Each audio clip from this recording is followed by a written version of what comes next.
उत्तर प्रदेश सरकार के कैबिनेट मंत्री धर्मपाल सिंह आज बरेली के सर्किट हाउस पहुंचे, जहां उन्होंने दिवंगत पूर्व प्रधानमंत्री मनमोहन सिंह की निधन को दुखद बताया। वहीं उन्होंने कहा, मनमोहन सिंह जी बड़े अर्थशास्त्री थे। इस दुखद घड़ी में उनके परिवार को दुख सहन करने की शक्ति प्रदान करे। उनकी संवेदनाएं परिवार के साथ है। वहीं उन्होंने और क्या कहा, आइए जानते हैं। कि मनमोहन सिंह जी अर्थशास्त्री थे और अर्थ का उन्हें बहुत ज्ञान था। मनमोहन सिंह की मृत्यु से राजनीतिक क्षेत्र में विश्व परिवेश में पटल पर एक बड़ा नुकसान हुआ है। मैं उन्हें शोक श्रद्धांजलि अर्पित करता हूँ। प्रभु से प्रार्थना करता हूँ उनकी मृत आत्मा को शांति प्रदान करें और उनके परिवार को भी दुख सहन करने की शक्ति दें। माननीय मुख्यमंत्री योगी आदित्यनाथ जी ने माननीय प्रधानमंत्री नरेंद्र मोदी जी की इच्छा के अनुरूप कुंभ को डिजिटलाइजेशन किया है। आप लोग घर बैठे, देश ही नहीं पूरे दुनिया के लोग कुंभ की विशेषताओं को, व्यवस्थाओं को देखने का लाभ लेंगे। और जिस तरीके से माननीय मुख्यमंत्री जी ने संपूर्ण देश में उत्तर प्रदेश के मंत्रिमंडल को, कैबिनेट के मंत्रियों को, संपूर्ण देश में विभिन्न राज्यों में मंत्रियों को न्योता लेकर कुंभ का भेजा है। मैं अभी 22 दिसंबर को कुंभ का न्योता लेकर हिमाचल प्रदेश शिमला गया था। मेरे साथ मेरे सहयोगी राज्य मंत्री गिरीश चंद्र यादव भी थे। हम लोग उस कुंभ के मेले का एक प्रभाव बता रहे हैं। हम गंगा मैया को साथ लेके गए थे। वहाँ शिमला में 3 साल से बर्फ़ नहीं पड़ी थी। जैसे ही हमने हिमाचल में प्रदेश में प्रवेश किया और जब शिमला पहुँचे तो इतनी बर्फ़ पड़ी कि सारे रास्ते जाने आना में दिक्कत हुई। पहाड़ पूरा बर्फ़ से लद गया और देवदार के वृक्ष बर्फ़ से इतने सुंदर दिखाई दे रहे थे। तो पहले तो हमने गवर्नर साहब को, महामहिम राज्यपाल को, माननीय मुख्यमंत्री जी की तरफ से कुंभ का आमंत्रण दिया। गंगा मैया का एक जो घट में जल था वो दिया। फिर हम मुख्यमंत्री सुखबीर सुक्खू जो हैं हिमाचल प्रदेश के, उनने हमें 2:15 बजे का समय दिया था, उनसे मिलने गए। तो वो अपने मुख्य कार्यालय में खड़े जो बर्फ़ पड़ रही थी उसको देख रहे थे।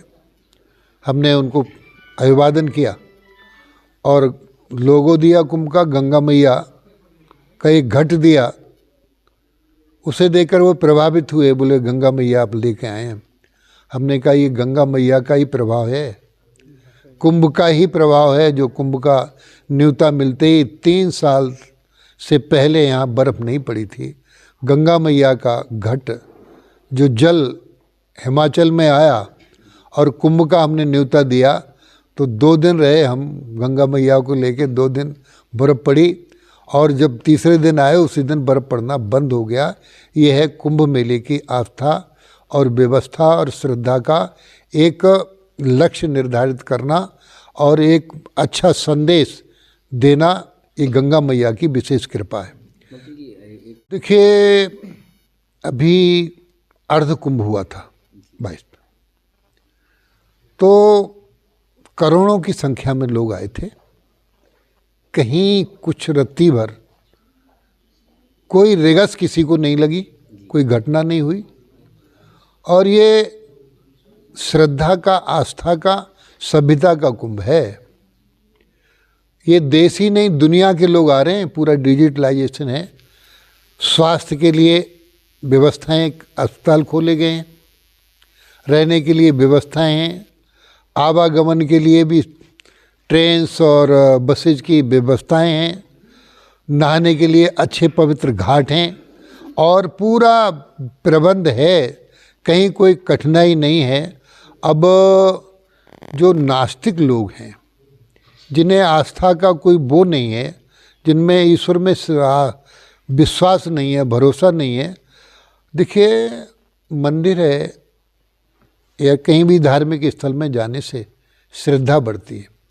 श्रद्धा से हमारी इच्छा शक्ति मजबूत होती है, और इच्छा शक्ति जब मजबूत होती है तो हमारे सारे काम संपन्न होते हैं। तो ये आस्था का जो कुंभ है, जो उत्तर प्रदेश में लग रहा है, प्रयागराज में 13 जनवरी से प्रारंभ हो जाएगा, लगभग 25 दिन चलेगा। ये बहुत बड़ी व्यवस्था है और ये आस्था है, और भारत की एक तरह से विविध संस्कृति और सभ्यता है। देखिए, अभी संपूर्ण उत्तर प्रदेश में हमने एक शासनादेश कर दिया, और मैंने स्वयं गौशालाओं का निरीक्षण कर रहा हूँ। कल मैं मेरठ में एक गौशाला का निरीक्षण किया, तो वहाँ जाड़े से बचने के लिए टाट इत्यादि लगाए गए हैं, और तत्काल अच्छे पानी पीने की जल सादा, मतलब बहुत ठंडा ना रहे तो रोज़ निकाल कर रोज़ पानी नया पिलाना, और स्वच्छता का भी प्रबंध करना, प्रकाश की भी व्यवस्था करना, चारे का भी, भूसे का भी उचित प्रबंध करना, ये ऐसे निर्देश दे दिए हैं। हम लोग उसमें चिंता कर रहे हैं। देखिए, मैं समझता हूँ डर किसी को नहीं रहना चाहिए, और डर विकास को भी रोकता है और डर विनाश को लाने का काम करता है।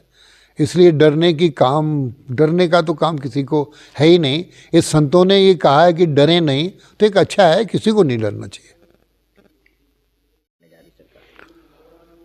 माननीय प्रधानमंत्री नरेंद्र मोदी जी ने कहा किसानों की आय दोगुनी हो।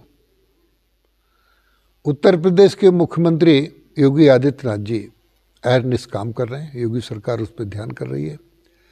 किसान की आय दोगुनी मात्र खेती से ही नहीं होगी, किसान की दोगुनी आय पशुपालन से होगी। तो हम पशुपालन में नई नई स्कीम्स लाए हैं, जिसमें गरीब किसान को, गरीब पशुपालक को आमदनी बढ़ाने का एक स्रोत होगा।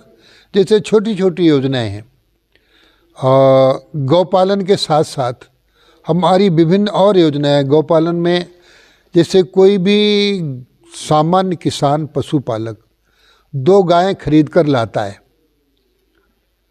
दूसरे प्रदेश से, हरियाणा से, हिमाचल से या गुजरात से।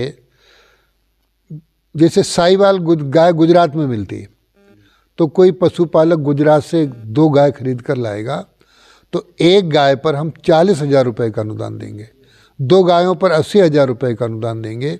क्योंकि ये देसी नस्ल की गाय हैं, देसी गाय का दूध अमृत होता है, और आज उत्तर प्रदेश दुग्ध उत्पादन में देश में प्रथम स्थान पर आया है। हम सहकारिता के माध्यम से भी इसको और आगे ले जाने का काम कर रहे हैं। दूसरा, एक 25 गायों की स्कीम है जो 64 लाख की है, इसमें 32 लाख का अनुदान है। एक बड़ी स्कीम 4 करोड़ रुपए की है, इसमें 2 करोड़ रुपए का अनुदान है, जिसमें ब्रीड बना के बेचने की व्यवस्था है। ये बड़ी बड़ी स्कीम है। छोटी स्कीमें भी किसान को आय पहुंचाने के लिए हैं।